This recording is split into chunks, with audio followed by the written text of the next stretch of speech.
Dana Mart. Selamat malam, Bapak. Selamat malam.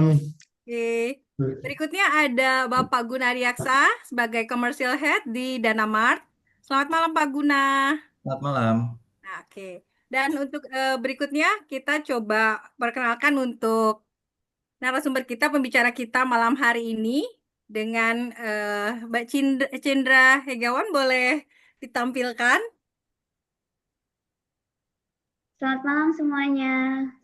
Selamat malam, Mbak Cindra. Mbak Cindra untuk saat ini posisinya di Danamart adalah sebagai Head of Marketing Danamart. Oke, mungkin untuk background dari Mbak Cindra sendiri bisa saya bacakan sebentar.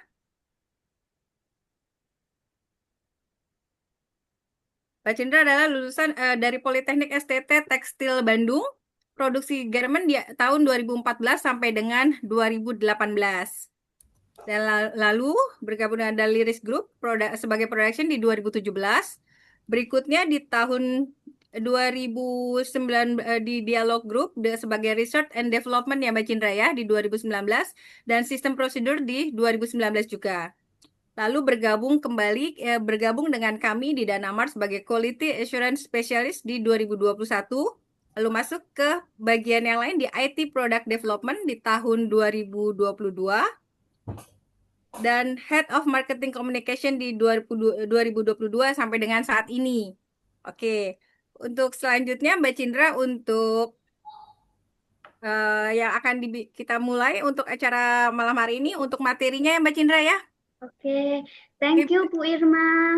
sama-sama saya serahkan ke Mbak Cindra ya. Thank you. Oke, sebelum saya ke materi, mungkin saya mau nyapa dulu. Di sini ada Pak Patrick, CEO Danamart. Ada Pak Guna juga sebagai Head Commercial di Danamart. Mungkin bisa sepatah dua patah dulu sebelum saya ngisi materi, izin. Mungkin Pak Patrick atau Pak Guna sepatah dua patah kata dulu. Ini di sini kayaknya banyak Bapak Ibu, teman-teman, ada juga investor-investor yang namanya saya udah familiar nih di sini nih. Silakan mungkin Pak Ya, Patrick atau terima kasih Cindra. Oke, selamat malam semua para hadirin yang berbahagia. Terima kasih waktunya yang sudah meluangkan waktu. Malam-malam gini masih semangat untuk dengar hal baru. Saya apresiasi, saya juga senang sekali bisa ketemu. Oke, sebagai komitmen kami kepada OJK dan juga kepada masyarakat Indonesia untuk literasi keuangan, program ini adalah salah satu wujud nyata bagaimana kami untuk memberikan literasi dan juga sharing terkait produk finansial yang dibawa OJK. Namun, agendanya pada malam ini tidak hanya kita sharing bagaimana produk ini, tapi kami juga akan memberitahukan bagaimana untuk mendapatkan fasilitas investor protection melalui peraturan OJK yang tentunya ini akan membuat investor sebelum berinvestasi juga membuat lebih nyaman ya. Dan tentunya juga kami juga punya produk-produk unggulan seperti produk di agriculture dan juga produk-produk lainnya yang kita mempunyai mitigasi risiko yang sangat terukur dan sangat-sangat calculated. Dan oleh sebab itu, karena panjang lebar, saya persilakan kepada Mbak Cindra, kepada Mbak Irma, dan juga kepada Mas Guna. Saya coba terima kasih juga dan silakan dilanjut. Enjoy ya. Oke, terima kasih Oke, Pak Patrick. thank you Pak Patrick. Saya izin share screen materi ya Bu Irma. Iya, silakan Mbak Cindra. Oke, saya share screen. Oke, Bapak Ibu, ada pepatah bilang namanya, kalau kita nggak kenal nggak akan sayang. Jadi saya izin perkenalan dulu lagi, walaupun tadi udah dikenalin nih sama Bu Irma. Bapak Ibu, perkenalkan, di sini saya Cindra. Mungkin di sini Bapak Ibu bisa panggil saya Cindra, kayaknya karena saya mungkin ini termasuk yang lebih muda ya di sini. Oke, mungkin Bapak Ibu bisa bantu di kolom chat ini asalnya dari mana aja, biar saya tahu nih kita bisa sambil kenalan. Oke, ada apakah asal Jakarta semuanya atau ada yang dari luar kota? Karena ini nama-namanya ini familiar sebenarnya nih. Ada Bu Rusti juga ini yang ikut proyek Bawang, ini saya ingat banget. Oke Bapak Ibu, sambil chat di kolom komentar mungkin nama dan asal, saya langsung lanjut ya ke materi kita. Biar waktunya nggak kebuang. Oke, jadi tema hari ini kita upgrade finansial. Oke. Nah, next slide. Oke, kenapa sih finansial itu perlu di-upgrade? Mungkin Bapak Ibu di sini udah banyak yang punya penghasilan yang stabil, udah banyak yang major, bahkan mungkin asetnya jauh lebih besar daripada yang ngomong di depan ini. Nah, tapi apakah dengan stabilitas keuangan itu aja cukup? Nah, karena di sini misalkan Bapak Ibu stabil keuangan, tapi uang tersebut tidak bertumbuh, sayang banget karena kita di Indonesia atau mungkin secara global kita ada yang namanya inflasi.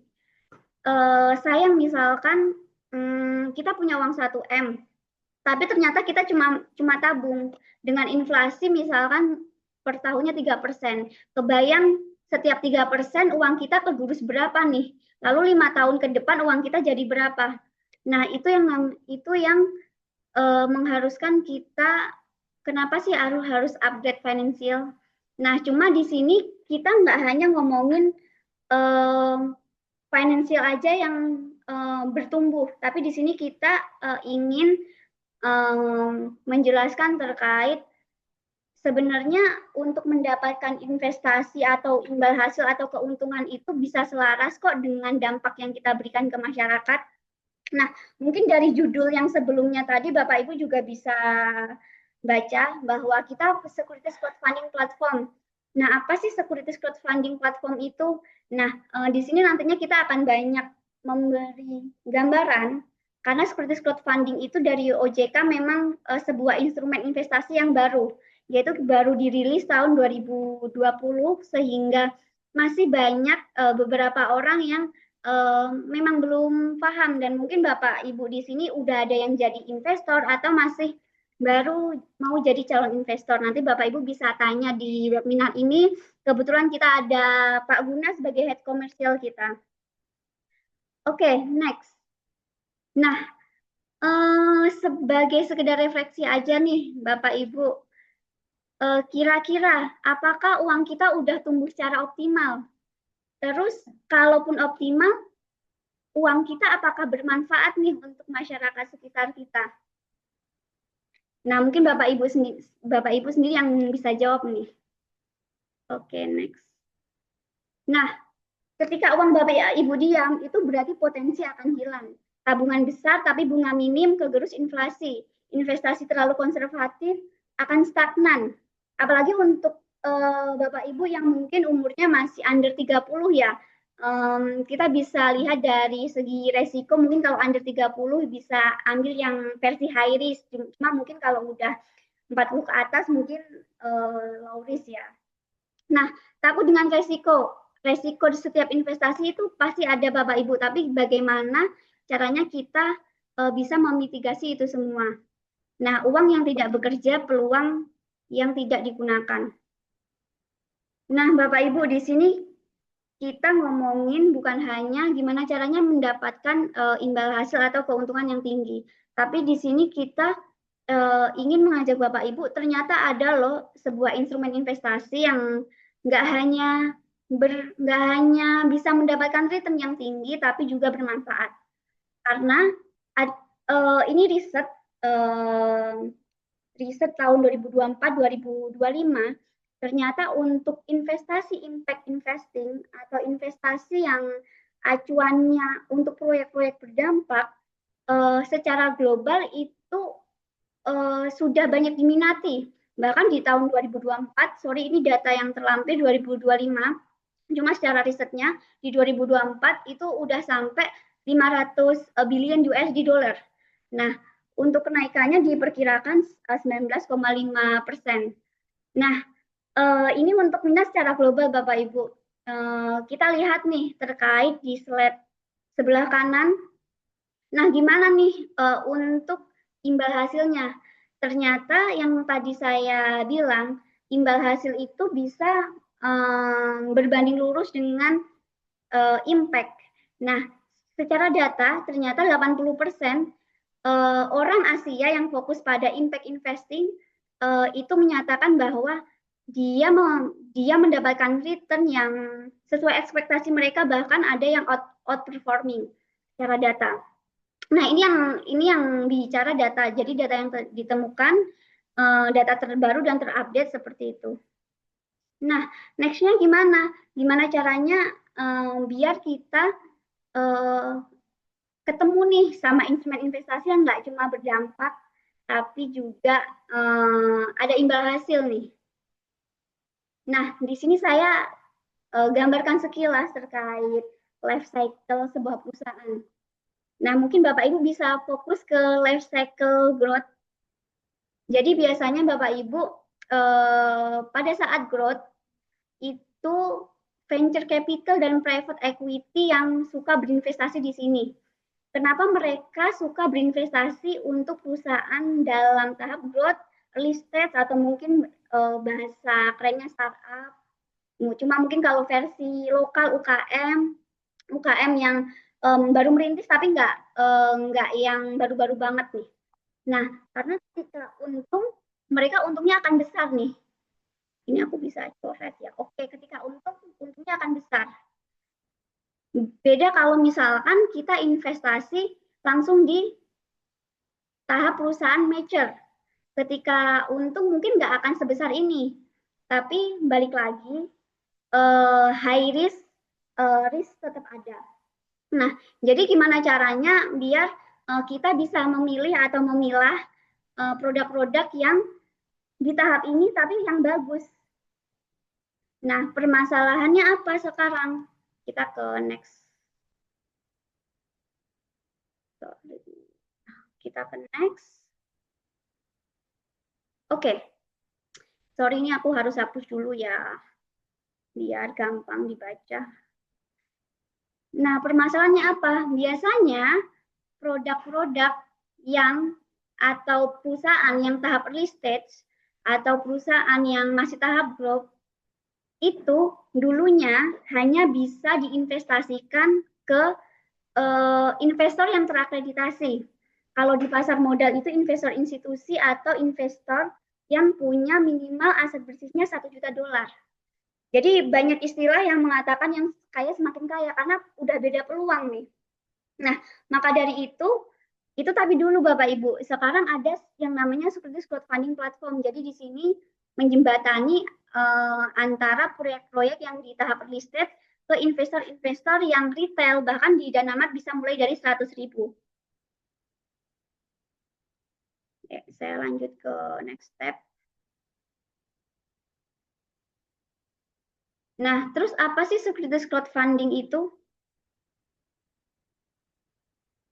Oke, ini aku sambil admin beberapa yang masuk ya Bapak Ibu. Oke, lalu apa sih securities crowdfunding itu? Nah, mungkin Bapak Ibu yang udah investasi juga udah cari-cari nih, securities crowdfunding itu adalah urun dana, gotong royong gimana caranya kita mendanai sebuah proyek agar proyek itu berjalan sesuai kebutuhan. Lalu apa sih bedanya securities crowdfunding sama peer-to-peer lending? Karena beberapa teman-teman atau mungkin nasabah atau user masih bertanya nih, oh ini securities crowdfunding sama ya kayak peer-to-peer lending. Kita di sini beda karena dari POJK-nya kita POJK pasar modal. Mungkin Bapak Ibu bisa fokus ke penyimpanan efek yang paling bawah kedua dan kustodian bank. Nah, bedanya apa sih? Kalau peer-to-peer lending itu hanya sebatas penyelenggara atau agregator, penerbit, pengusaha, dan investor. Namun di sini untuk securities crowdfunding, semua investasi yang Bapak Ibu investasikan atau beli, itu nantinya akan disimpan di kustodian Central Efek Indonesia. Dan dicatatkan atau dana itu akan disimpan di kustodian bank. Jadi Danamat nggak pegang uang dan transparan karena semuanya akan disimpan di kustodian Central Efek Indonesia. Yang ngebedain lagi apa sih?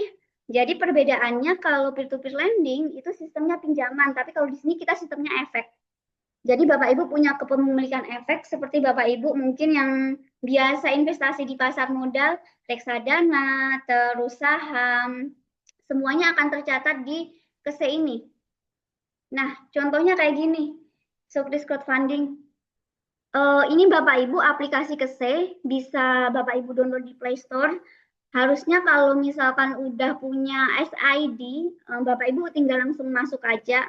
Nantinya seluruh instrumen investasi di pasar modal, mulai dari saham, obligasi, reksadana, instrumen lainnya termasuk SCF, semuanya akan ada di platform ini. Nanti misalkan Bapak Ibu suruh minta tolong ke salesnya untuk coba dong cekin, itu bisa. Ini salah satu contohnya, ini kita ada MTS E3, itu salah satu produk kita yang sudah tercatat di Kese. Oke, lalu produk dana amat itu apa sih? Kita sebenarnya ada 2 produk Bapak Ibu. Kita ada saham, terus ada obligasi. Cuma di sini kita lebih banyak instrumennya obligasi dan tenornya jangka pendek. Mungkin nanti di akhir kita akan bahas sedikit terkait kenapa sih kita ambilnya tenornya yang jangka pendek, kenapa kita nggak jangka panjang. Nah, di Danamat sendiri atau secara SCF sendiri, secara regulasi, untuk ekuitas itu juga ada pasar sekunder. Namun pasar sekundernya tidak terlalu yang ada tiap hari seperti di bursa saham. Jadi untuk ekuitas sendiri, pasar sekunder itu akan ada ketika udah distribusi efek selama 1 tahun. Jadi nggak terlalu fleksibel. Jadi kenapa kita sekarang masih fokus ke obligasi. Oke, next. Nah, ini beberapa aturan dari OJK yang bisa sebagai perlindungan Bapak Ibu sebagai investor. Jadi dari OJK sendiri, kita tentunya harus terdaftar di PSE, terus kita harus bersertifikat ISO, terus tentunya punya bank kusodian. Kebetulan kalau Danamat pakainya Bank Hana. Lalu kita harus bersertifikat IT dan analisa keuangan. Wah, ini Mas Reksa nih baru hadir nih. Halo Mas Reksa. Ya, halo Mbak. Ya, thank you ya Mas Reksa udah hadir. Ya Mbak, sama-sama. Oke, aku lanjut ya Bapak Ibu. Nah, selain itu ada apa aja sih?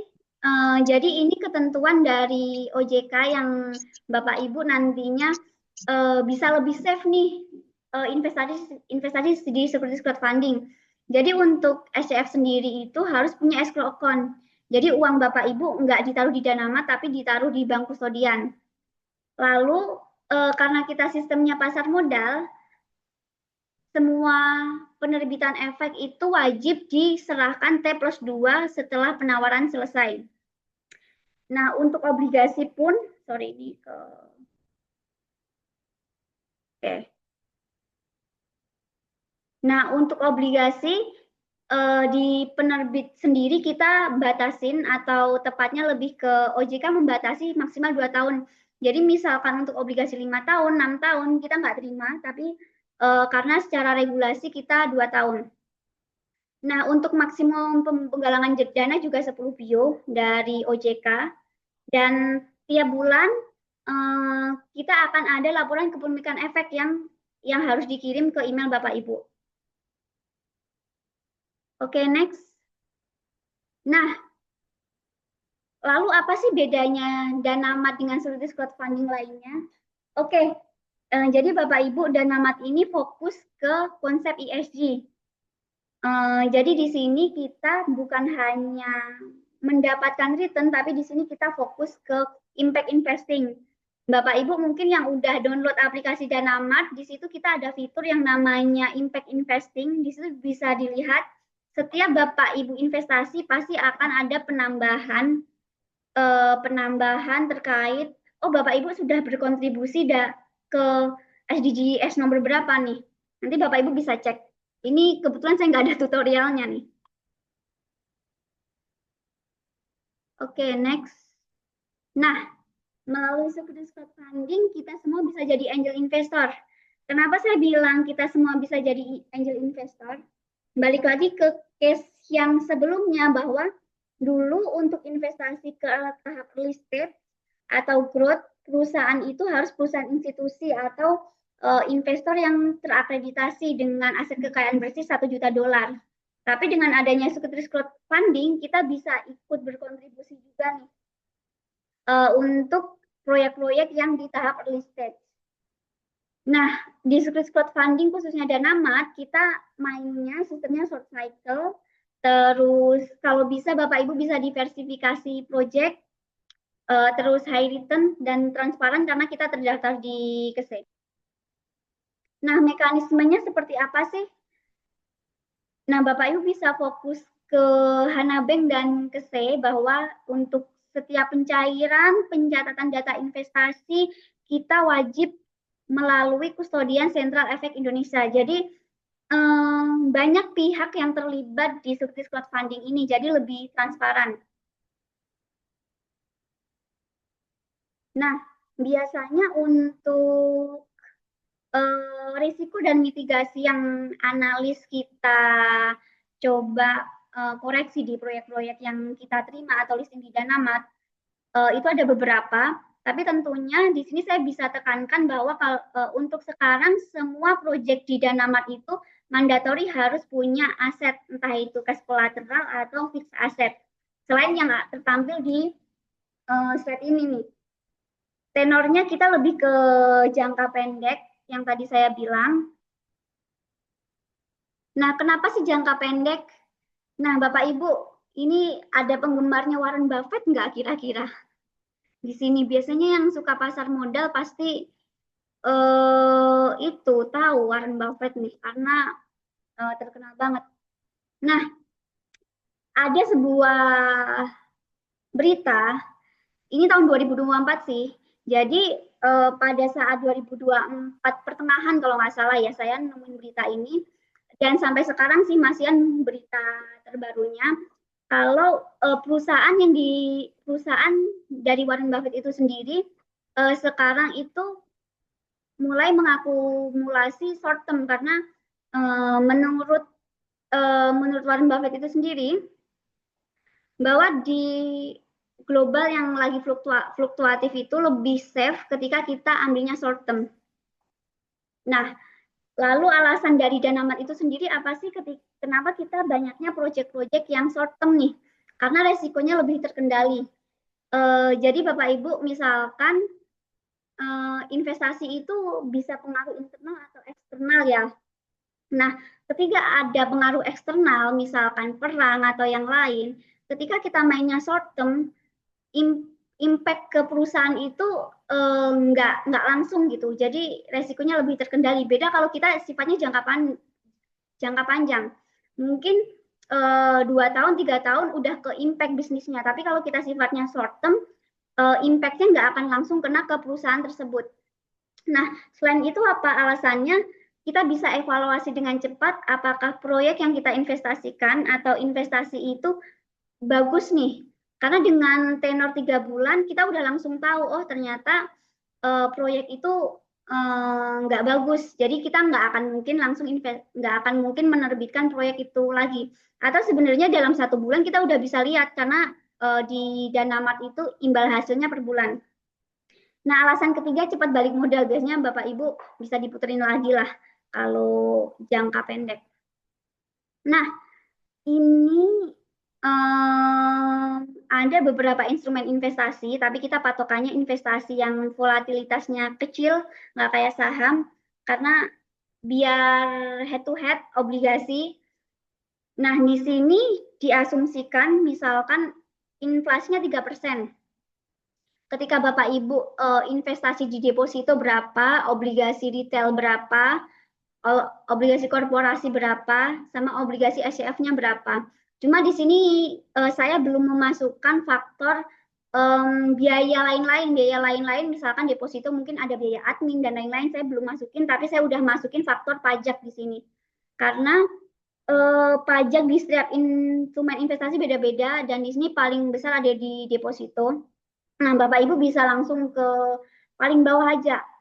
Setelah diakumulasi, presentase kenaikannya sejumlah ini. Nah, mungkin dari sini Bapak Ibu bisa lihat, oh kalau misalkan aku nggak pengen kegerus inflasi, aku harus investasi di mana nih? Kalau tabungan kira-kira bunganya berapa persen, terus inflasi berapa. Oke, next. Nah, oke, saya admin ada lagi nih yang masuk nih. Oke, Bapak Ibu, ini kita ada proyek terbaru. Mungkin proyek terbaru ini juga akan recurring ada lagi. Jadi kita baru jalan sesi 1 udah full. Nah, kita akan ada lagi di sesi 2. Mungkin saya akan jelaskan sedikit. Jadi kita sistemnya ini adalah sistemnya closed loop ekosistem. Jadi di sini petani ini lebih tepatnya corporate farming ini kita udah mitigasi dengan asuransi, lalu juga udah ada off-takernya. Jadi yang beli proyek ini atau yang ngebeli bawang ini juga udah tersedia. Jadi dari hulu ke hilir kita akan pastikan bahwa berjalan sesuai kaidahnya lah. Jadi mungkin misalkan ada gagal panen, kita juga udah ada mitigasi gagal panen. Misalkan ada kebakaran atau ada sewaktu pengiriman ada kehujanan atau transportasi yang lain-lain, itu kita udah mitigasi untuk proyek ini. Nah, Bapak Ibu, ini kayaknya udah slide terakhir. Mungkin kalau yang belum jelas nanti bisa ditanyain di kolom komentar atau langsung nanti Bu Irma gimana konsepnya. Mumpung di sini kita ada Pak Guna sebagai Head Komersil Danamat. Mungkin kalau saya nggak bisa jawab dengan jelas nanti bisa saya serahin nih ke Pak Guna nih. Silakan Bu Irma. Oke, terima kasih Mbak Cindra. Oke, terima kasih Mbak Cindra atas waktunya. Terima kasih atas Thank you. penjelasannya. Udah jelas sekali ya Bapak Ibu di sini di mana kita di Danamart dengan sistem SCF ini kita benar-benar meminimalisir untuk mitigasinya. Nah, mungkin sekarang kita buka untuk sesi pertanyaan. Dari sesi pertanyaan ini kalau ada untuk 3 pertanyaan yang bagus, ya oke, kami akan sediakan untuk dana investasi awal di Danamart. Begitu ya Mbak Cindra ya? Ya, 100.000 Bu. 100.000 untuk dana awal di kita. Karena Iya. untuk di pembukaan dari SCF sendiri di Danamart, minimal untuk urun dana itu di angka Rp100.000. Jadi siapapun bisa ikut bantu untuk mengembangi, untuk membantu perkembangan juga perekonomian bangsa kita dari setiap proyek-proyek yang ada. Boleh kalau ada yang mau bertanya, boleh angkat tangan, boleh raise hand, atau mau masuk ke chat, boleh, biar kita sama-sama untuk diskusikan. Gitu. Dari Mbak Cindra, apakah ada tambahan lagi? Dari Pak Guna mungkin mau tambah juga bisa? Atau kita tunggu dari pertanyaan dulu? Boleh Bu, kalau Pak Guna ada tambahan. Ini Pak kayaknya Guna. banyak yang baru masuk juga. Oh, Pak Rizvan, silakan. Iya, Pak Rizwan, selamat datang semuanya. Pak kira Pak Iya, Rizvan mau tanya. Oh ya. Pak Rizwan mau bertanya, silakan Bapak. selamat malam. Selamat malam Pak Rizwan. Ya, ini saya sudah coba explore ya untuk Danamart ini. Dan yang mau saya tanyakan dan saya pikir ini paling krusial ya berbicara investment ya. Iya. Populasi Indonesia ini kan penduduk Muslim terbesar. Otomatis yang berbau investasi ini ya kan sangat krusial terkait sertifikat syariahnya. Nah, saya baca di prospektus itu ada ketika penerbit, mohon dikoreksi kalau saya salah, ketika penerbit mungkin telat atau apa, maka akan dikenakan penalti atau bunga atau apa ya. Nah, saya juga sudah ikut beberapa platform SCF, ya kan, dan saya sudah pilah-pilah mana yang syariah, mana yang konvensional. Jadi untuk menurut penilaian saya untuk Danamart ini kategorinya konvensional ya. Itu. Nah, ke depan apakah Danamart juga konsen terkait syariahnya ini? Mungkin itu aja Bu, tim Danamart. Pertanyaan dari saya. Oke, terima kasih Pak Rizwan untuk pertanyaannya. Mungkin bisa dibantu Mbak Cindra atau Pak Guna untuk pertanyaan Pak Rizwan mengenai syariah ya Pak ya. Oke, thank you Pak. Oke. Rizwan dari mana ya tadi Pak Rizwan? Cikarang, betul Pak Pak? Rizwan sekarang. Iya, betul, Bu. Iya, salam kenal Pak Rizwan. Wah ini terima kasih ya Pak. Betul banget kita mayoritas Muslim di Indonesia. Nah, betul untuk Danamart kita sekarang masih konvensional karena emang untuk perizinan syariah itu ada sendiri. Namanya sukuk. Kalau misalkan untuk obligasi masih konvensional. Kalau obligasi yang syariah itu namanya sukuk. Nah, tadi Pak Rizwan sempat menyinggung terkait denda penerbit juga. Mungkin kalau terkait apakah kedepannya akan syariah gitu ya maksudnya. Syariah atau punyakan mengantongin izin syariah itu ya mungkin kita juga concern terkait itu, tapi untuk syariah sendiri karena perlu perizinan lagi atau perizinan baru, jadi mungkin kalaupun ada planning itu kita nggak akan langsung cepat atau apa ya namanya, nggak akan langsung misalkan bulan depan langsung ada karena itu harus ada izin lagi nih, beda dari izin kita yang sekarang dari OJK ini. Nah, tadi Pak Rizwan sempat menyinggung terkait denda penerbit itu ada tambahan nggak atau ada concern tersendiri nggak? Gimana Mbak Halo, Cindra? ya Mau Pak Rizwan, ditambahkan sama Pak saya Guna? tambahin sedikit ya. Ya, Ya, Silakan Bapak. Ya. Oke, Pak Rizwan, kan sebenarnya untuk ekonomi syariah ini kan memang ada ketentuan-ketentuan yang emang berbeda dengan konvensional ini. Kalau misalnya Bapak bertanya kita kategori mana, otomatis kita masih konvensional karena emang untuk syariah itu ada banyak poin-poin yang emang harus istilahnya kita checklist lah gitu loh. Nah, cuma saya bisa bilang bahwa yang konvensional ini sebenarnya mereka kenapa syariah itu banyak yang bilang bahwa oh bank itu ada konvensional ada syariah atau apa, karena emang di syariah itu kan tidak ada yang namanya peminjaman dengan bunga pasti gitu kan. In the end adalah gimana nanti kalau misalnya ternyata kerjaannya berhasil pasti akan ada bagi hasil. Nah, sebenarnya untuk pembagian bunga ke investor ini sudah ditentukan di awal bahwa emang dengan proyeksi proyek dari penerbit obligasi ini memang sudah ada kemungkinan kalau misalnya emang proyek ini berjalan ada berapa persentase dari margin yang dihasilkan. Nah, itu yang bisa kita bagi investor. Jadi itu semestinya adalah bagi hasil yang disebut dan juga dengan jelas itu dana investor digunakan untuk apa. Soalnya kalau misalnya emang perbandingannya antara let's say pemerintah obligasi antara Sukuk dan ORI, biasanya kan udah ada akadnya bahwa dana itu untuk dipakai buat apa, sedangkan ORI itu lebih kayak ya pemerintah meminjam dengan masyarakatnya dikasih dengan bunganya. Jadi ada beberapa hal yang memang bisa, tapi kalau misalnya masuk kategorinya kita masih jauh dari syariah ini gitu. Cuma karena Bapak tanya ke depannya gimana, kalau dari saya pribadi pun menurut saya ekonomi syariah itu interesting. Kalau misalnya interesting artinya meskipun kita belum di sana, saya udah nengok ke sana gitu loh. Jadi mungkin pelan-pelan kalau misalnya emang ini yang bisa kita lakuin dan emang ternyata itu lebih fair buat antara penerbit ataupun investor ataupun kayak untuk ke OJK-nya maupun kitanya penyelenggaranya, ya saya nggak menjanjikan apa-apa, cuma menurut saya itu emang patut untuk dilihat sih gitu. Jadi mudah-mudahan agak menjawab ya, meskipun tidak secara langsung, tidak secara menjawab keseluruhan yang Bapak ingin kayaknya.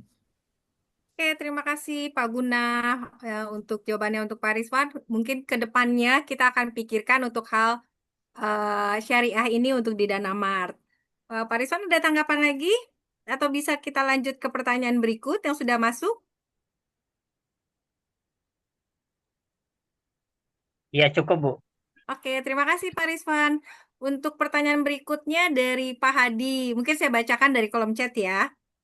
Bagaimana Danamart menjamin keamanan investasi dari investor? Soalnya dari pengalaman saya, banyak produk investasi yang diawasi OJK dan terdaftar di KSEI, banyak yang gagal bayar dan merugikan nasabah. Langkah-langkah apa yang dilakukan Danamart untuk antisipasinya? Terima kasih. Terima kasih Pak Hadi untuk pertanyaannya. Boleh Mbak Cindra untuk pertanyaan dari Pak Hadi, Pak Guna boleh bantu dijawab juga. Oke, thank you Bu. Silakan. Nanti mungkin Pak Guna bisa tambahin ya dari saya Siap. kalau saya kurang lengkap. Oke, bentar saya baca lagi. Bagaimana dengan menjamin keamanan investasi? Oke, Dari investor. terima kasih Pak Hadi. Pak Hadi ini asal mana Pak Hadi? Dari mana? Karena di sini ada 2 nama Pak Hadi nih, saya takut keliru nanti. Mungkin bisa sambil ketik, saya sambil jawab ya Pak Hadi, izin. Iya. Asal Oh, Jakarta. Jakarta. Oke. Iya. Pak Hadi, terima kasih atas pertanyaannya. Nah, ini banyak banget investor mungkin yang tanya karena banyak juga yang kena gagal bayar. Tadi yang Pak Hadi bilang. Nah, tapi di sini kita menekankan yang namanya mitigasi risiko itu sendiri, Pak Hadi. Misalkan seperti yang pertama, setiap proyek yang kita terbitin wajib adanya jaminan. Jaminannya dalam bentuk apa sih? Yang pertama cash collateral atau fixed asset. Cash collateral biasanya kita sekitar 30% dari pendanaan. Dan yang kedua adalah fixed asset. Jadi misalkan selain itu ada personal garanti, terus ada cek mundur. Nah, ketika cuma sampai sekarang kita belum ada gagal bayar ya Pak Hadi. Nah, ketika ada penerbit yang mungkin yang kita ceknya tiba-tiba ternyata ada penyelewengan atau mungkin dalam tanda kutip menuju gagal bayar, kita pasti akan proses nih jaminan yang kita punya, entah itu cash collateral, entah itu fixed asset. Nah, jadi kita emang udah mitigasi dari awal. Cuma kita juga ada langkah-langkahnya nih ketika nanti gagal bayar seperti apa. Cuma kita nggak mau yang namanya gagal bayar ya. Jadi kita sebisa mungkin namanya mitigasi di awal. Mulai dari hasil analisanya kita harus perusahaannya harus profit, terus memang harus ada proyek atau big player-nya. Jadi dari segi verifikator atau tim ops kita emang selalu akan konfirmasi ke pemberi kerja apakah emang penerbit ini ada proyek ini, dan kadang-kadang kita juga pegang yang namanya rekeningnya. Jadi kita bisa cek juga mutasi rekeningnya benar nggak, misalkan ada pembayaran.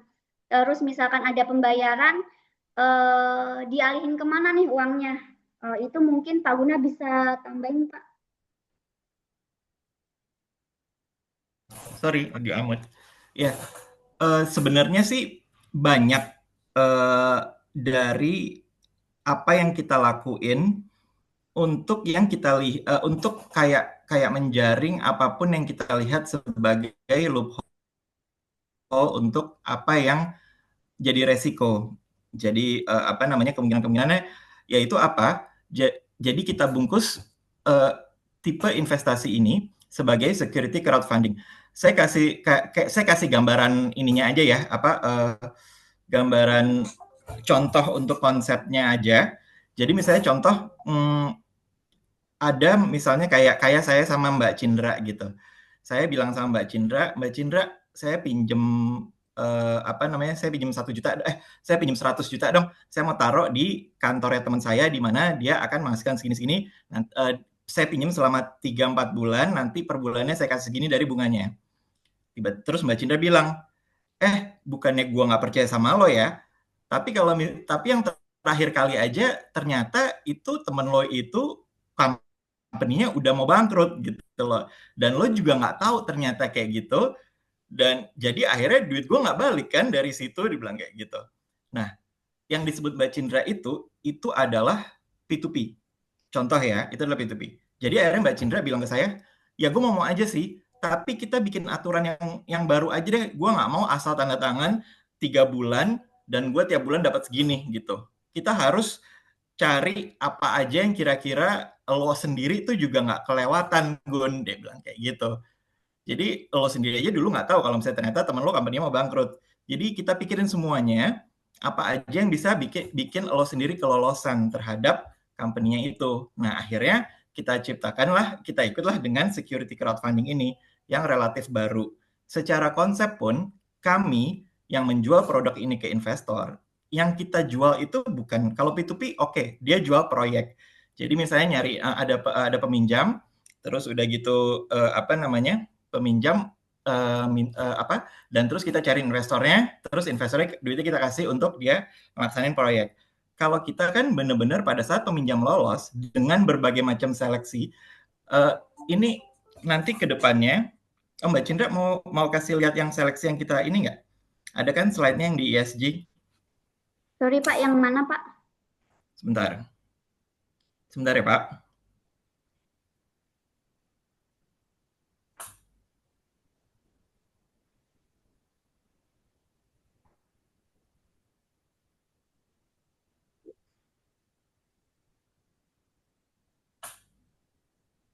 Halaman 20. Oke. Sambil lanjut saya Ya, sambil. nanti dikasih lihat. Nah, jadi setelah melalui screening kita, screening Danamart yang memang tadi saya bilang mengasih beberapa jaring-jaring untuk kemungkinan yang nyoba-nyoba itu, setelah lolos pun kita akan ajak peminjam itu untuk interview sama KSEI. Kalau misalnya sudah screening lagi oleh KSEI dan layak untuk menerbitkan surat utang, yang surat utang itu berupa adalah obligasi tipe security crowdfunding, obligasi SCF, yang akhirnya itu yang kita jual ke investor. So basically kita sebagai yang penjual penjual ini, kita nggak jualan proyek, yang kita jual itu benar-benar produk investasi obligasi security crowdfunding. Yang investor beli itu benar-benar adalah efek obligasi security crowdfunding punya KSEI. Kita tahu perbedaannya dari mana. Jadi kalau misalnya emang dibuat oleh KSEI dan tercatat oleh KSEI, KSEI itu punya website sendiri, website access.ksei, di mana semua produk-produk under mereka itu ada. Jadi misalnya Bapak pengen iseng aja, pengen cari produknya Danamart di access.ksei, Bapak bisa lihat dari semua obligasi security crowdfunding kita yang sudah pernah jalan maupun yang sedang jalan. Di situ lengkap, kayak misalnya mulainya kapan, jatuh temponya kapan, dan berakhirnya kapan. Jadi kalau misalnya emang ternyata berakhirnya itu lebih dari jatuh tempo, artinya kan itu telat kan, atau misalnya memang ternyata emang belum dikembalikan sama sekali. Nah, Bapak bisa lihat di situ secara historicalnya, dan saya bisa bilang ya yang nggak ada yang sampai di atas tanggal yang mestinya di jatuh tempo gitu loh. Dan kalau misalnya pun Bapak misalnya login ke access.ksei, Bapak udah beli nih satu misalnya obligasi security crowdfunding di Danamart. Nah, Bapak login ke KSEI di mana itu biasanya pakai SID number. Jadi Bapak akan bisa lihat semua investasi produk-produk Bapak yang under KSEI, meskipun itu reksadana Bapak beli di bank maupun itu obligasi ataupun saham di sekuritas, itu nanti produk obligasi security crowdfunding kita tuh termasuk ada di portfolio Bapak yang di KSEI itu gitu. Jadi ya secara konsep kita udah berbeda cara maininnya gitu loh. Udah it's a whole different thing gitu. Jadi tapi untuk detailnya pun ya kita apa aja sih yang kita udah lakuin ya itu juga bisa gitu loh. Ya gimana Pak Hadi, kira-kira menjawab pertanyaan atau Pak Hadi, ataukah sudah cukup Pak jawaban dari Pak Guna untuk langkah-langkah Danamart dari kita untuk antisipasi? Kayaknya Pak Hadi ada pertanyaan tambahan Pak Guna. Ada di Apabila bawah. Saya Oh, langsung Pak Hadi baca ngetik ya, maaf. Saya kira. Untuk pertanyaannya nanti ada lagi, satu lagi mungkin saya gabung dulu yang dari Pak Hadi. Apakah diawasi day by day bahwa proyeknya bukan fiktif? Oke. Sebentar, saya kasih tahu Mbak Cindra, ada yang saya pengen kasih tunjuk ya. Oke, Pak Guna. Nanti setelah itu ada pertanyaan dari Pak Rusti. Oke, saya izin.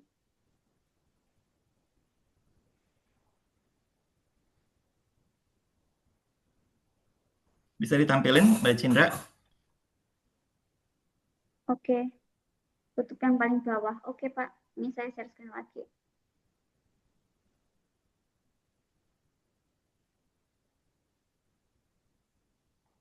Oke. Jadi saya akan Halaman 20. Oke. Ini saya akan apa? Sebentar ya.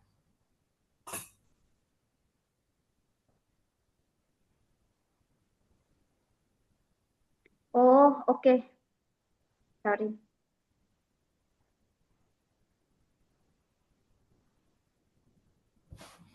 Oke, Bapak bisa lihat ya. Ini adalah kategori-kategori kita yang memang kita screening sebelum kita ajak penerbit atau peminjam untuk interview sama KSEI. Jadi salah satunya pertanyaannya ini yang saya baca adalah apa antisipasi apa aja, dan ini akan menjawab pertanyaan yang apakah diawasi day by day bahwa proyeknya bukan fiktif. Oke. Jadi kita ini salah satu syarat untuk bisa menerbitkan obligasi security card funding adalah ya bukan company yang asetnya melebihi dari 10M lah. Jadi bukan company yang established, bukan company yang gede. Jadi emang harus company yang emang lagi growth. Nah, tapi dari kita sendiri salah satu syaratnya adalah dia udah harus profit duluan gitu loh. Kita akan minta laporan keuangannya 2 tahun ke belakang gitu loh untuk mengetahui profitability-nya. Kita juga mau tahu bahwa dia emang mampu gitu loh. Nggak hanya asal bakar uang atau kayak gimana. Nah, lalu yang kedua adalah kan setiap peminjam itu pastinya adalah diberi pekerjaan sama payer-nya. Ya misalnya contoh adalah company konstruksi, dia itu di-hire sama let's say bank HSBC untuk diminta untuk renovasi gedungnya. Nah, artinya si payer-nya itu adalah bank HSBC. Nah, salah satu screening awal kita adalah yang pemberi pekerjaan atau payer-nya itu harus a well-known established company. Jadi juga harus company yang besar. Nah, pada saat itu kita juga berkoordinasi dengan payer-nya itu, apakah benar memberi pekerjaan ini kepada ini, ya kepada PT ini untuk ini gitu loh. Dan sedangkan si PT itu juga wajib udah dari awal memberikan ini dananya untuk beli apa aja gitu loh, ataupun memakai jasa apa aja untuk proyek yang dikasih oleh si payer itu gitu loh. Dan itu kita dengan continuously mengecek bahwa emang itu adalah benar-benar proyek yang emang nggak bodong gitu loh. Salah satunya yang kita lakuin ya itu, udah pastiin yang pemberi proyek adalah company yang gede, dan kita juga berkoordinasi untuk memastikan itu emang bukan proyek, emang benar ada gitu.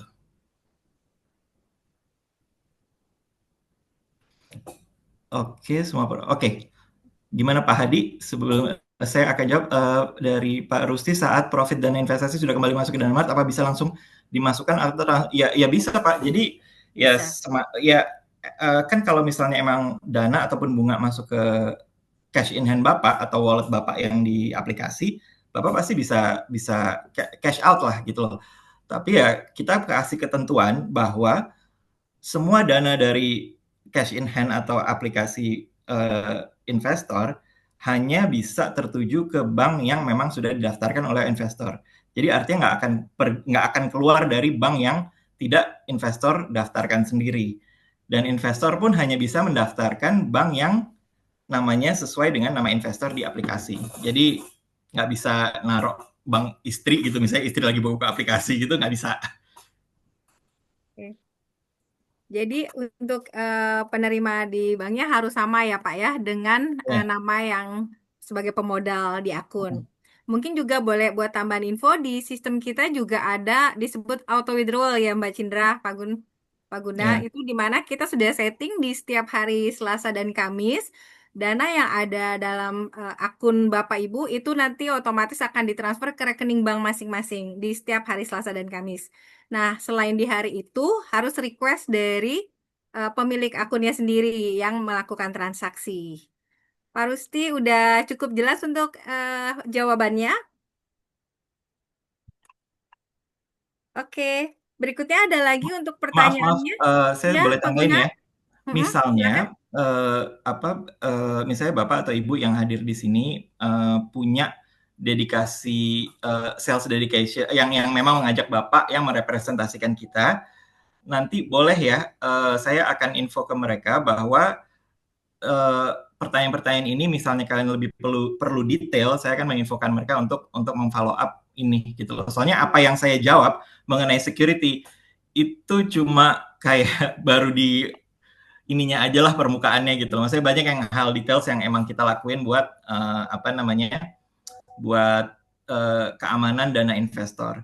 Soalnya saya juga emang berkali-kali ngomong sama tim bahwa ya yang kita jual nomor satu itu adalah keamanan dana investor, kedua baru profit. Dan kalau misalnya emang yang kita jual profit dan ke nasabah profit dan juga kita mendapatkan profit, kalau misalnya nggak aman ya nggak ada profit gitu loh. Jadi ya kita pastikan itu dan nanti semua dedicated sales Bapak sama Ibu saya akan infokan untuk follow up pertanyaan-pertanyaan Bapak. Terima kasih. Jadi untuk lebih detailnya nanti bisa hubungi ke relationship manager masing-masing ya Pak Guna ya. Atau bisa hubungi kita, nanti bisa kita bantu untuk lebih penjelasan kedalamannya. Oh ya, mohon maaf Pak Hadi, kalau boleh tahu asalnya dari mana ya Pak Hadi? Jakarta kah?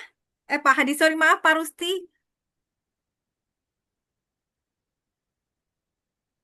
Boleh diinfo untuk asalnya? Untuk pertanyaan yang lain lagi, boleh kalau ada yang masuk, boleh kita bahas sama-sama di sini.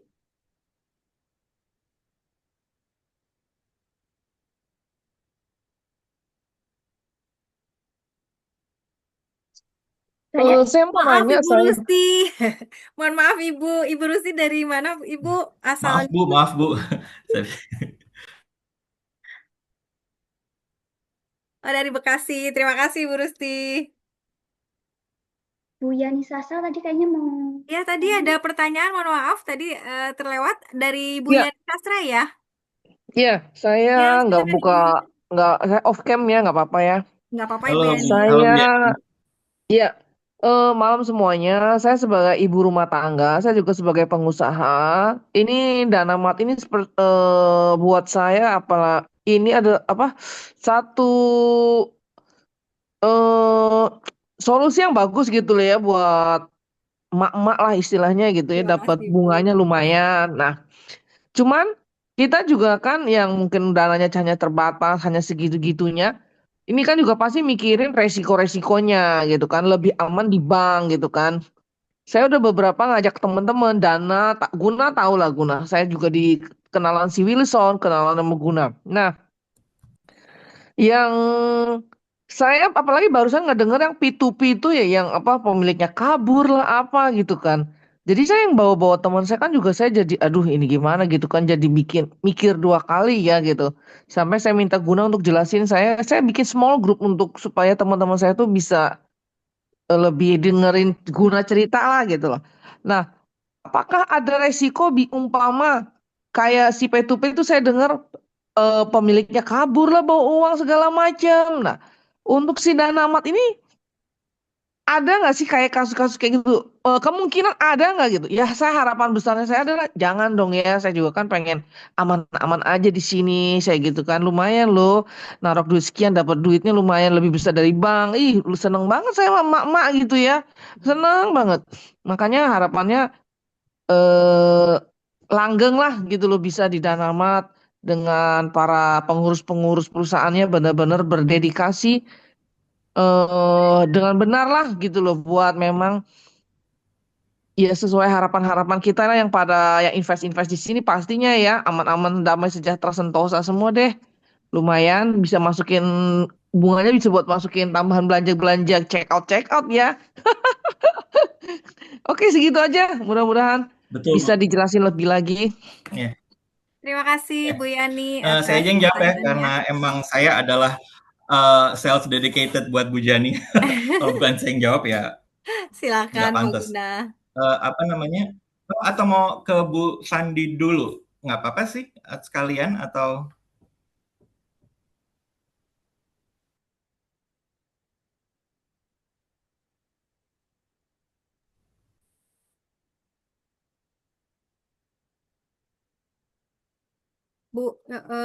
Bu Fandi dulu mau ada pertanyaan, mau dilanjutin dulu Pak Guna, baru kita bahas bareng-bareng. Halo, Halo, iya, Pak, selamat malam. iya Pak Fandi, iya, maaf Pak. Gimana Pak? iya, Bismillah. Pak Fandi, Iya, Pak Fandi silakan saya Pak mohon Fandi. maaf, saya telat masuk sih, jadi saya tidak masuknya sudah di sesi Q&A ya. Jadi saya Oke. enggak dengar materi, tapi sepintas saya tangkaplah poinnya, ya kan? Mungkin secara analisa saya, Dana Mart ini sebuah platform untuk kayak manajer investasi, ya kan? Ya, jadi karena saya juga terbiasa dengan obligasi dan reksadana, jadi ketika saya ditawari untuk mempelajari Dana Mart ini, sayangnya saya tidak dapat materinya di awal. Ya, siapa tahu saya bisa diberikan materinya di awal sehingga saya bisa mempelajarinya. Intinya adalah apa yang diberikan tentang Dana-Mart itu pasti akan lebih baik. Cuman secara histori, kalau obligasi kan ada dua tuh. Ada yang dijamin sama pemerintah, ada yang sektor swasta. Ya kan? Tentang yang namanya bagi hasil, bunga dan macam-macam. Ya kan? Cuman yang saya belum ketahui tentang Dana-Mart ini tentang yaitu tadi masalah teknis, ya kan? Dananya disimpan kemana, proyeknya apa saja.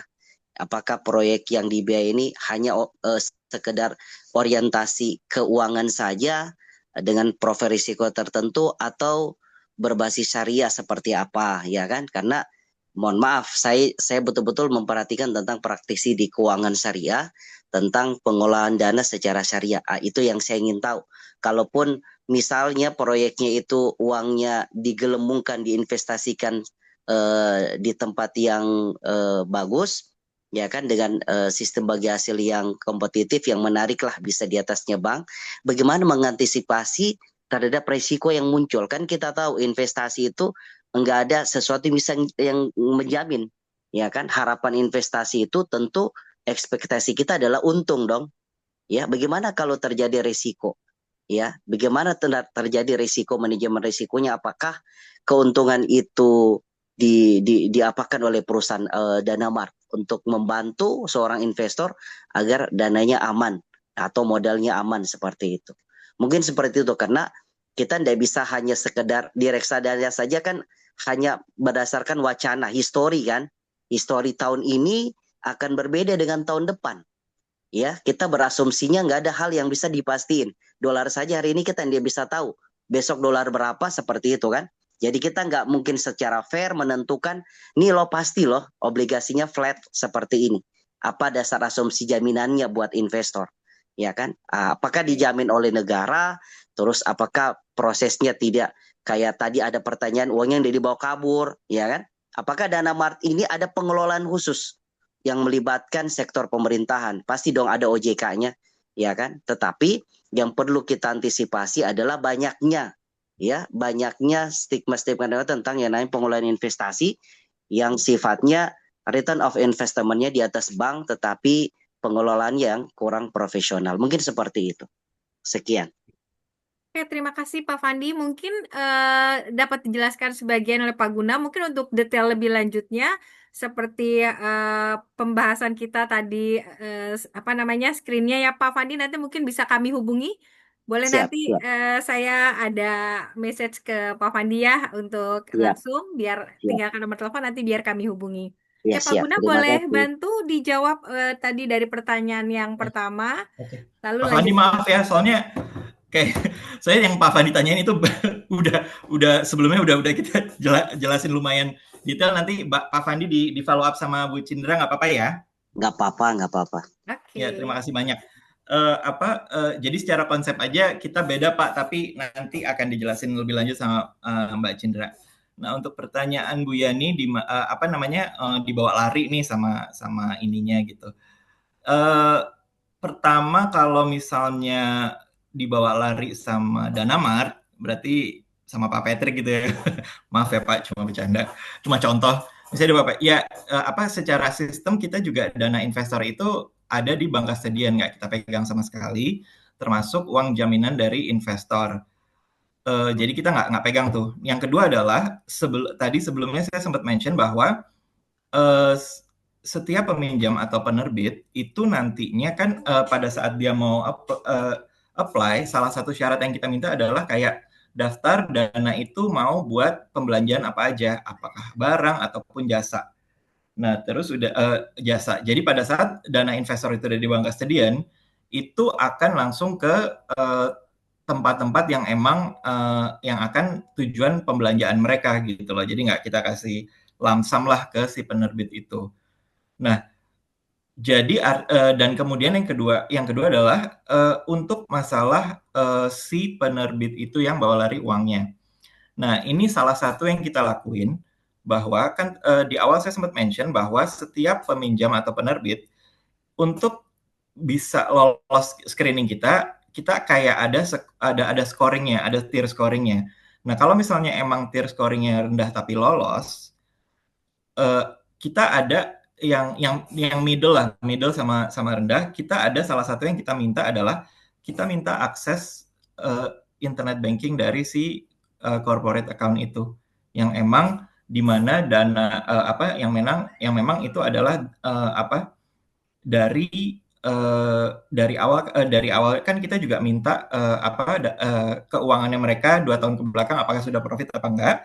Jadi di rekening yang sama pun kita minta akses internet bankingnya. Jadi kalau misalnya ada duit masuk atau apa, ya itu kelihatan semuanya. Gitu. Apalagi kita emang dana dari investor langsung dibelanjakan ke yang didaftar, yang penerbit sama peminjam itu udah kasih daftarnya duluan. Gitu. Jadi artinya balik lagi, apa yang kita lakuin is not 100% blocking the risk yang ada. Tapi udah kita pikirin risk-risk biasanya ada apa aja, loophole di mana dari sistem yang udah ada apa aja, dan kita kayak build semacam jaring atau apa supaya mencegah yang emang biasanya orang yang mau nyoba-nyoba akan dari situ gitu. Ya kayak tadi Bu Yani bilang, selama kita emang kerjanya pada benar, ya itu dengan sistem yang ada itu akan benar-benar mengutamakan keamanan dana investor. Gitu. Oke, thank you Guna. Satu lagi, umpama gini, ada orang perusahaan yang butuh dana 1M gitu ya. Nah, terus saya tuh biasanya suka invest, tunggu ada beberapa yang udah invest tuh, jadi ikut-ikutan invest saya. Supaya nggak nunggunya kelamaan. Ada yang minta 1M, kadang-kadang ada yang lama sampai duitnya penuh gitu, baru dijalanin kan. Nah, kan kalau naroknya lumayan itu kan bunganya jalan, sayang dong kalau nunggu kelamaan. Nah, ada pertanyaan dari beberapa teman saya, kok belum jalan-jalan gitu. Ini apakah ada masa tunggunya sampai berapa lama gitu loh, supaya itu langsung kita dijalanin gitu, jatuh temponya. Ya itu aja sih, ada pertanyaan dari teman-teman saya. Thank you. Oke, itu pertanyaan yang wajar tapi juga make sense. Tapi sebelumnya, kalau misalnya maksudnya apakah kemudian pertanyaan berlanjutannya, apakah kalau misalnya kita udah taruh tapi belum penuh nih untuk ininya, apakah semacam ada bunga atau apa? Ya saya bisa bilang bahwa the money makes only when the project is udah jalan gitu loh. Jadi sebelum project jalan udah pasti nggak ada duit yang bisa dibagikan gitu loh. Jadi paling mau nggak mau adalah emang nunggu penuh. Cuma kalau misalnya Ibu perhatiin di setiap proyek itu kan pasti ada masa tunggunya tuh. Misalnya ini akan di list selama 20 hari ke depan, ya kan? Ya Ibu bisa tunggu like 15 hari ke depan, tapi ibu juga mungkin lihat kalau misalnya kan ada juga baru 2 hari 3 hari juga udah penuh, kan ada juga yang kayak gitu. Jadi ya, dan saya nggak bisa pastiin yang mana gitu loh.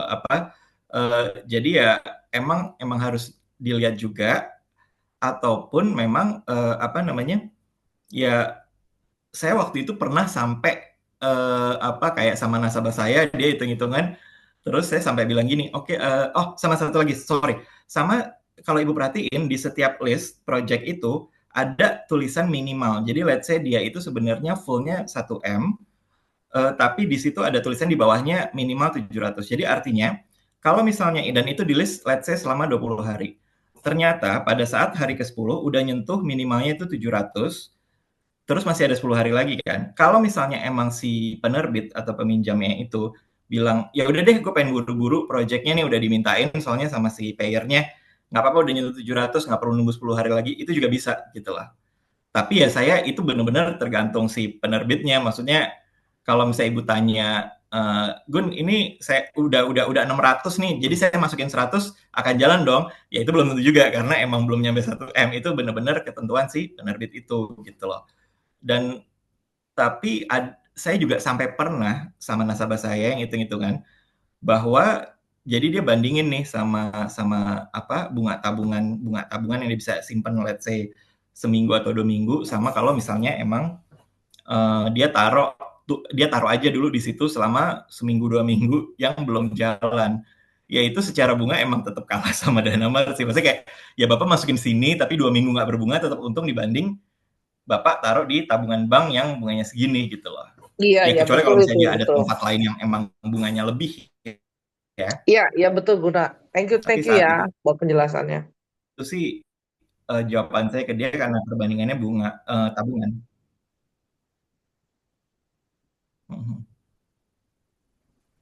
Oke, baik.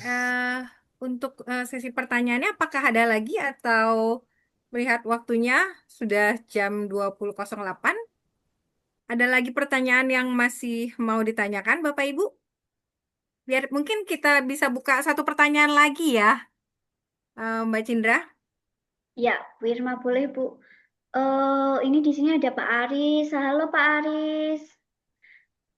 Ini Pak Aris yang join project petani bawang nih. Oke.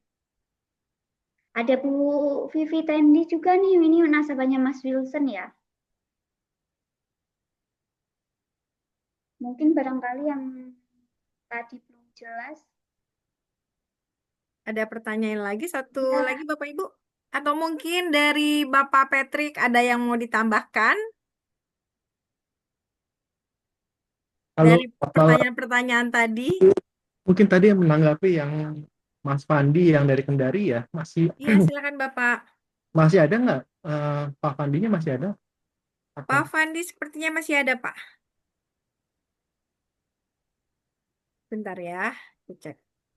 Kok kayaknya udah. Oh, udah live, Pak. Sorry. Customer siapa nanti kita follow up. Ya. Tadi sudah saya minta untuk kontaknya ada di ini, udah isi linknya. Oke. Oke. Mungkin tambahin tadi aja buat yang Bu Yani ya. Bu Yani, salam kenal Bu saya dengan Patrick. Ya. Oh, halo Pak Patrick, senang banget. Ini owner bosnya ya. Ya, bos saya itu Bu Yani. Kami Bu. Yang saya selalu sebut-sebut dan saya kirim artikel yang ada foto dia, Bu Yani. Mungkin ada ide doang nih ya, mudah-mudahan bisa gathering nih dengan para investor sama pengusaha pengurus perusahaannya. Ya Bu Yani. Siap. Nanti akan ongoing ya Pak Patrick ya. Nanti kita akan bicarakan, kita pikirkan. Bu Yani nambahin terkait yang tadi udah disampaikan juga sama Mas Guna ya, terkait yang bagaimana investor protection. Jadi mungkin saya sedikit tambahin dari apa sih, dari segi regulasi. Jadi memang di POJK 57 untuk securities crowdfunding, OJK sangat menekankan sekali untuk keamanan dana nasabah. Jadi memang kami sebagai penyelenggara tidak diperbolehkan untuk terima uang at all. Maka itu memang beda dengan peer to peer ya. Jadi kita menggunakan custodian bank. Dan custodian bank kami adalah Bank KEB Hana. Dan tidak hanya dengan custodian bank, tapi lalu lintasnya juga diawasi juga oleh KSE, baik itu pembayaran bunga, pembayaran pokok. Jadi memang peraturan OJK pasar modal itu jauh lebih ketat dibanding OJK P2P yang industri keuangan non banking. Jadi memang secara penyelenggara juga kami juga jauh lebih sedikit, hanya ada 17 penyelenggara FCF di Indonesia dibandingkan dengan P2P itu ada 100 lebih. Jadi memang OJK itu meminta penerbit-penerbit yang ada di proyek FCF itu lebih berkualitas. Dengan cara seperti apa? Dengan cara mereka memberikan izin kepada penyelenggaranya itu juga terbatas. Jadi harapannya penyelenggara juga bisa lebih berkualitas untuk memilih penerbit. Mungkin itu sedikit tambahan dari saya, Bu Yani, semoga menjawab. Tapi nanti kita thank untuk gathering ya, Bu Yani. Ya, Oh iya, thank you, terima kasih, tunggu undangannya banget. itu Bu Thank Yani. you, thank you. Oh, satu lagi pertanyaan terakhir mungkin aja ya. Ya, Apakah boleh. lebih banyak yang peminat untuk minjem dana, ataukah lebih banyak yang pengen minjemin dana gitu loh? Bu, Sementara saya ini, jawab, sementara saya jawab ini secara statusnya. saya jawab secara statistik ya Bu ya. Pak Guna mau jawab, silakan Pak Guna. Iya, iya. Oke Bu, sebentar. Jadi secara statistik, dari emang kita mulai jualan SCF, di Februari 2023, kita itu udah untuk yang mengajukan pinjaman itu ada 300-an, Bu. Sorry. Iya, ada 300-an dari 370 dari total yang mengajukan itu ada 180-an. Tapi yang benar-benar terrealisasi dari 180-an itu adalah cuma 89 pengajuan dari total 28 penerbit. Jadi ya kalau dirasioin itu, jadi artinya kan jadi artinya kan dari 373 pengajuan kita cuma approve 89, itu kan artinya dibagi 372. Itu kan artinya cuma 20%-an ya Bu ya. Cuma kalau misalnya emang Ibu tanya rasio dari investor, itu banyak, cuma kan emang kita kan karena kita juga membolehkan siapapun untuk ikut invest dengan minimalnya 100.000. Jadi juga banyak Bu yang cuma invest 300, 500 gitu-gitu ya, mungkin dia itu sebenarnya mahasiswa atau apa, duit nganggur atau apa yang dimana bisa berbunga terus berbunga. Itu juga banyak Bu. Jadi kalau misalnya dihitung dari kepala investor ya mungkin banyak investor, tapi memang ya karena emang banyak yang retail itu tadi gitu loh. Jadi ya security crowdfunding kita emang Iya, benar-benar iya. buat crowd bisa invest Berarti gitu. seleksinya cukup ketat ya, jadinya ya, nggak sembarangan begitu ya, terima-terima ya, betul-betul. Oke, good dan Amal, semoga sukses terus ya, Terima terberkati kasih. Amin. Thank di you so dalam much, Terima nama kasih Winnie. Bu Tuhan Yani. semesta alam. Thank you. Terima kasih Bu Yani. Selamat malam. Oke, Bapak Ibu, untuk sesi tanya jawabnya kita sudahi dulu untuk malam hari ini. Seru ya. Banyak nih ternyata keingintahuan dari Bapak Ibu semua tentang Halo? SCF ini. Mungkin nanti Ya, nextnya, halo? ya, Udah gimana sampai? Pak Guna?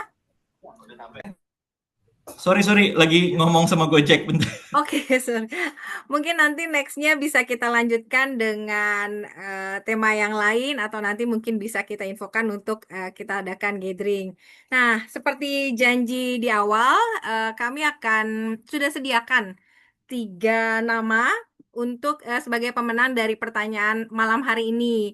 Nah, nanti untuk yang saya sebutkan untuk pertanyaan yang malam hari, yang pemenangnya besok dihubungi dari pihak kami untuk pembukaan akun, mungkin yang belum ada akun di Danamart dengan nilai investasi di awal di Rp100.000 per orang. Mungkin untuk yang pertama bisa saya umumkan ada tiga nama. Yang pertama dengan Pak Fandi, mungkin tadi sudah live ya, nanti kami hubungi. Yang kedua dengan Pak Hadi dari Jakarta. Dan yang ketiga dengan Pak Rizvan dari Cikarang. Oke, selamat Bapak-Bapak untuk Pak Fandi, Pak Hadi, dan Pak Rizvan. Besok akan kami hubungi ya Bapak ya untuk prosesnya untuk ke depannya. Nanti dengan Mbak Cindra akan hubungi. Mbak Cindra, boleh untuk sesi pertanyaan semua sudah, boleh kita lanjutkan untuk yang terakhir. Kita foto bersama. Mohon Bapak Ibu kalau tidak keberatan bisa tolong untuk open cam sebentar untuk bantu untuk kita foto sama-sama.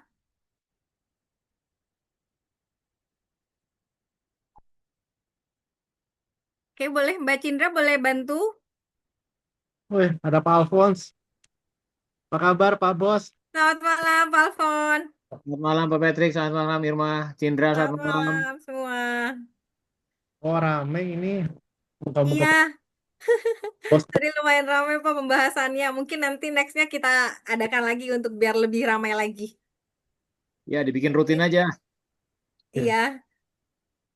Boleh Mbak Cindra untuk Bapak Ibu boleh bantu open cam sebentar biar kelihatan nih muka-mukanya biar kita bisa saling kenal. Paling nggak kalau di jalan ketemu nih kayaknya kemarin yang pernah ikut nih di Zoom kita. Oke, Mbak Cindra boleh bantu ya untuk fotonya ya. Oh, kayaknya mungkin semua udah lagi di rumah dalam kondisi istirahat kali ya. Oke, Mbak Cindra boleh? Masih mic-nya masih tertutup, Mbak Cindra. Oke, sorry. Oke. 1, 2, 3. Nah, aku izin screenshot. Oke, udah. Oke, Pak terima Alphonse kasih. selalu ikut webinar kita. Pak Alphonse nggak bosen ini. Selalu. Pak Alphonse. Ya, terima kasih. Oke, Bapak Ibu, terima kasih banyak atas kehadirannya malam hari ini, Pak Patrick, Pak Guna, Mbak Cindra. Terima kasih untuk keikutsertaannya untuk pelajaran kita malam hari ini. Untuk semua Bapak Ibu, Pak Alfon, Bu Yani, dan Pak Hadi, semua di sini saya baca satu-satu. Terima kasih banyak. Nanti kita gabung lagi untuk di next acara berikutnya, untuk Zoom berikutnya, ataupun di acara lain nanti akan kami coba infokan. Oke, terima kasih banyak. Selamat malam, selamat